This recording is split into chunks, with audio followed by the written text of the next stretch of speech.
girls, this is Claudia here. Euroblast, Köln in Germany, you know. So there's a lot of prog going on here. And now we're happy to be with the 500, like there's two. Yeah. So you've been just arriving and warming up a bit. So what's your warming up practice?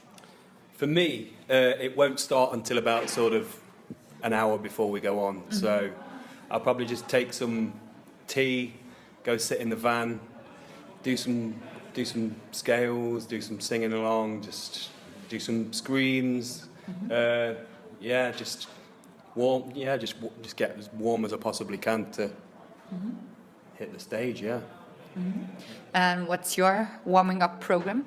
I'll probably go through the set just before we get on stage, get myself warm, get the guitar warm, and then just nail it. Straight in there. So today playing the show, you have a lot of new stuff on the way. So you have the album, and just yesterday, a new release. We released Bleed Red yesterday, the video. Third single off the album, Bleed Red. Yeah. So we're excited about that. So. Everything we're playing today is off the new album. It's no old songs. It's all the new stuff. So really looking forward to it. It's the first set that we're playing where it is just completely every song is brand new. Up and like the last show we played, we had one of the old songs, but then we sort of rehearsed one of the new songs, and now we've got a full set of new album stuff. So we're really looking forward to seeing how that goes down. I'm sure it would be great. So. Yeah, we're hoping so. Yeah. Yeah, sure. So when you did the album, like who decided, or how did you decide on what's going to be on the album? Well, we demoed about 15 tracks. Yeah.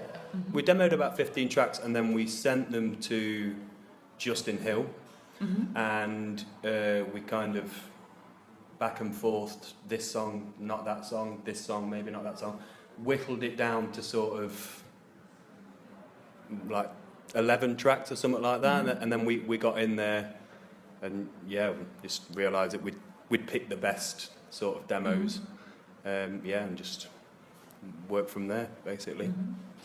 And when it comes to studio work, like how did you decide on the sound, what it's going to be sounding like?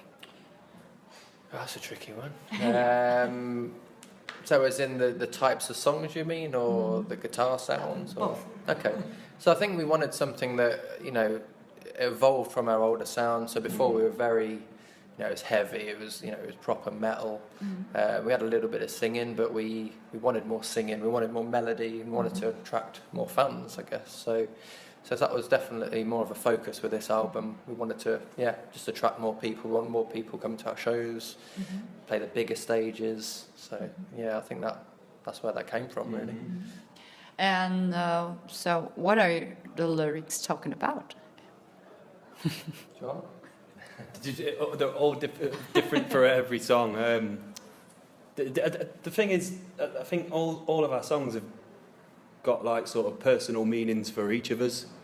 So, what our first single, Smoke and Mirrors, means to Paul or Mark, it doesn't, mean the same for me. It's all different. So, just depends who you're asking. For me, but if you take a song like Smoke and Mirrors, for example, it's just about me and my struggles and whatnot. I think the theme of the album is very much overcoming some personal struggles. So whether it's mental health, addiction, that kind of thing, and we just kind of express it within our music, really, and hopefully it touches other people that listen to it, and inspires them in some way. So it's also important to you that people who are listening to your music get something out of that to help them. Oh, definitely, yeah. If somebody turns around and says, "I love your music," this song really resonates with me. It's cool. Yeah, it's an extra added bonus, isn't it? Really. I think yesterday when we released Bleed Red, the single, we got a comment on social media, and some guy said, "I don't normally listen to lyrics, but this one really resonated with me, and it's kind of like amazing. Yeah. You know, you don't think that's gonna happen when you're actually writing it, because you write it for yourself, but then someone comes back and says, yeah, you know, it hits a nerve with me. So it's great to hear that. And concerning the guitar sounds, is there like discussions going on, or? Guitar sound, I like to mix it up a lot. So yeah, I mean, our music in general, we like to keep it heavy. You know, we've got some nice cleans, very melodic.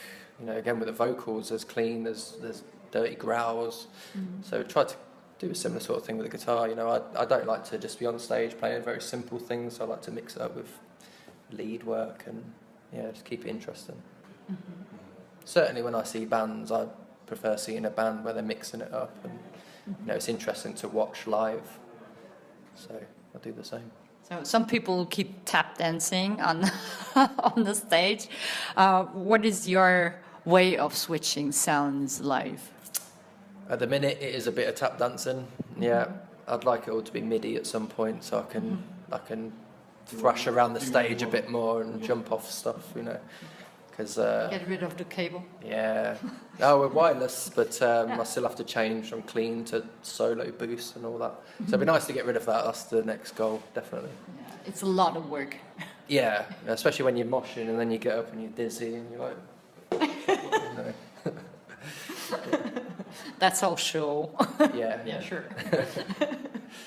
So talking about gear. Yeah.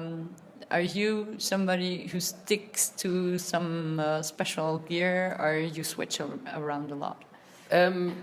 Personally, I've gone through many different types of amp and guitar and cabs, but I think I've found what I want now. I use an Axe FX, and I can't imagine going away from Axe FX. It's got everything you need. I've got a nice light Zilla cab, 2x12. And I love my 8-string LTD guitar. I'd probably change the guitar, but in terms of amp-wise, I think I'm pretty set. Andy would get new basses and new amps every month if he could. He loves gear, doesn't he? Yeah, he's a bit of a Yeah. gearhead, definitely. What about you? Is like, this is my microphone and I'm good, or? Yeah, pretty much. Just a short SM58 with a... At the minute I'm using, I can't remember what the pedal's called even, I'm not that technically minded, but yeah, it's just a pedal in a case that I whip out 10 minutes before we go on. Okay, that's cool. Yeah. That's it. Yeah, don't get me wrong, like I'd love all the gear and stuff. We've got like in-ears and stuff like that, but... Which is really important for singers. Yeah. Oh, yeah.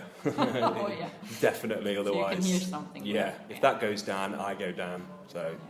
I think we saw the benefits John was getting from them, so we decided as a band collectively to invest in them, and straight away, just being able to hear yourself perfectly every gig, it makes such a massive difference. What system is that? So I use a Shure PSM 300. So I bought that a couple of months ago. It's amazing, love it. Yeah, same. Yeah, you too. So when we're talking about music and when we're talking about genres and all that, then sometimes there's a term called artist. Do you think you are an artist? Or what defines an artist?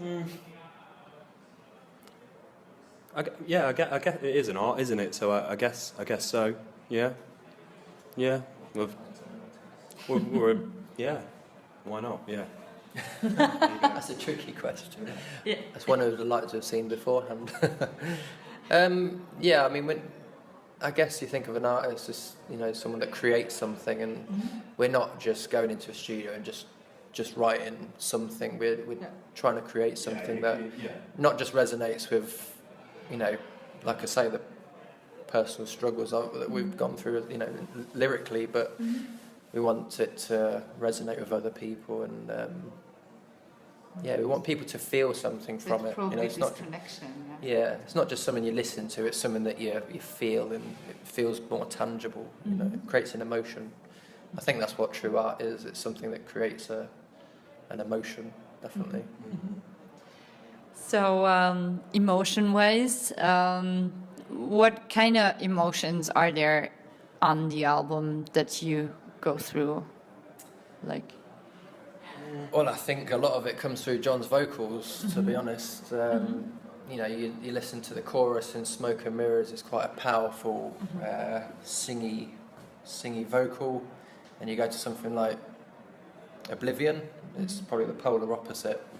But there's kind of a struggle in there, you can hear it in the voice. And I mean, throughout that song, it's up and down, and yeah, it's just, even throughout one song, you get different emotions. And even me hearing his voice every day, I still get hair stand up on my head. so it's a goosebump roller coaster ride, Not probably. For me. Probably quite harrowing for John. So thank you very much for talking to us. Thank you. Enjoy the show, and people, listen to the album, support the live shows. Bye.